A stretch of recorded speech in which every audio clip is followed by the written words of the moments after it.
the gifts of sensitivity and being an HSP.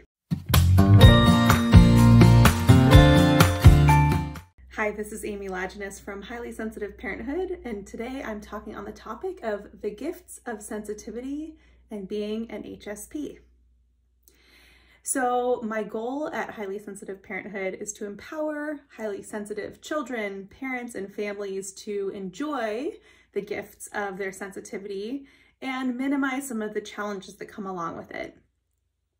Over the last year or so, I've been sharing lots of blogs and videos on various aspects of being sensitive, being an HSP, and I realized as I was looking through my archives that I've never written specifically a whole blog post on just the gifts of sensitivity, the gifts of high sensitivity. And I was kind of flabbergasted because that's something that's really important to me, is to highlight what we have to offer as highly sensitive people. This is a trait that benefits society, that benefits the world around us, that brings a lot of beauty to the world. And I just wanted to spend some time with that today. So I wanted to highlight 3 specific ways that sensitivity brings gifts to ourselves and those around us. There's, I'm sure, a lot more out there, but I'm going to just be focusing on 3. The 3 gifts that highly sensitive people can bring to the world and to themselves include a greater depth of processing, enhanced empathy and emotional intelligence, and enhanced sensitivity to subtle stimuli, to those little things around us we just notice deeply.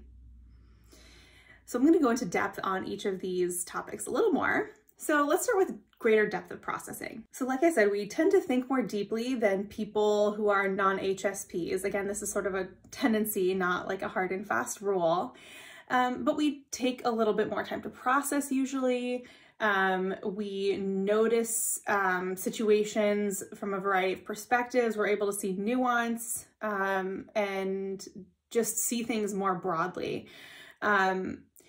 That means, which is a benefit, that we tend to make decisions that are well thought out. We tend to not just jump into kind of careless decision making, at least not in, like for major decisions in our lives. And we tend to make choices and also be very reflective of our values. So our choices reflect our values, and we think deeply about what's important to us, the type of life we want to lead, and that, you can see, creates a deeper experience of life and really tunes us into ourselves. It helps us grow as people. So for highly sensitive parents, this can translate to being really intentional about how we raise our children, to thinking about, like, how do I want to parent them? What parenting techniques do I want to use or not use? What decisions do I want to make for my family or with my family in order to live the best life that we can together? So these are just a few gifts that being able to process deeply can give to ourselves and to our family. Now let's move on to empathy and emotional intelligence. So this one is a little self-explanatory, but basically we're able to more easily understand the emotions of others, to kind of tap in intuitively to how other people might be feeling or what they might be thinking, and to respond likewise. So we tend to bond deeply with others. We might recognize when something's kind of off with somebody before other people do.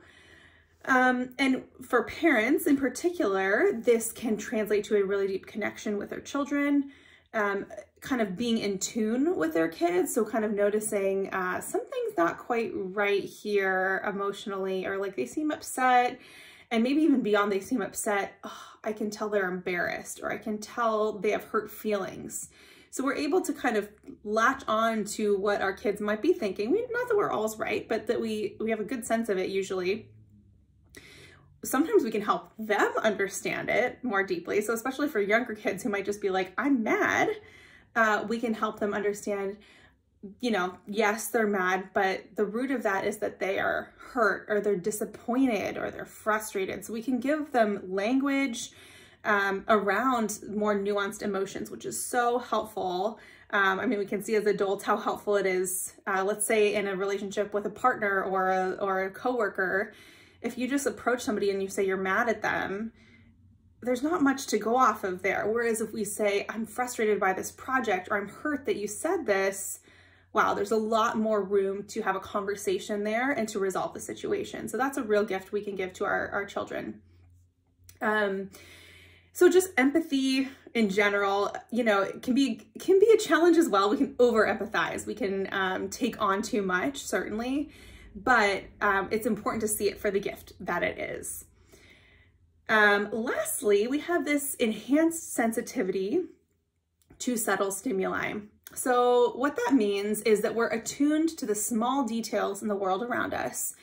The beautiful details, HSPs. In fact, on the HS Person website, Elaine Aron's kind of questionnaire about are you an HSP includes a question along the lines of, are you deeply moved by art or music or, you know, the creative arts? And I always love that question. Not that all HSPs resonate with that, but you know, we may be more likely to tear up at a musical performance or to just feel deep emotions while viewing a piece of art than non-HSPs. We just connect with that part of our brains a little more deeply.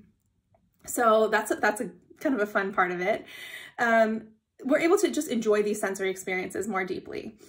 This can equate for parents to enjoying our children's beauty. So this is one I think about a lot as a highly sensitive parent. I know all parents think that their kids are cute and beautiful and amazing.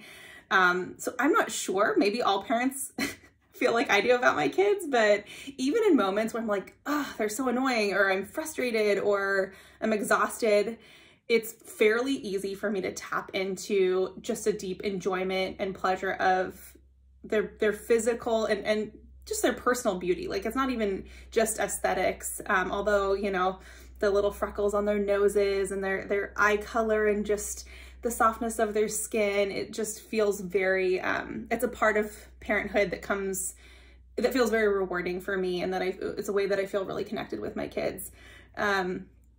So it's kind of a gift there that we can kind of tap into their, those positive things. Of course, you know, sometimes it can be too much if they're tugging at us or they're crying. But we might really just enjoy those snuggles. We might love kind of the smell of our new baby, those kinds of things. And then kind of a peripheral advantage here too for highly sensitive parents is that when we're sensitive to subtle stimuli, we're going to notice more easily kind of the quality of peacefulness in our home. So for example, the room that I'm in now, this is my home office.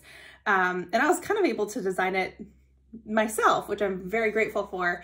But you can see kind of behind me, I have some, you know, some plants. I have some warm light overhead, actually some natural light over this direction too.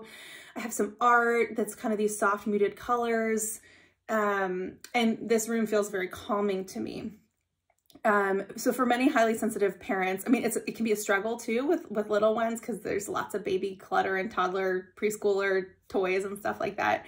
But we tend to work towards, or to try to find a sense of calm, peacefulness in our home environments and even in our lives. And we're not perfect at this. I know I tend to be overscheduled just because of the ages my kids are.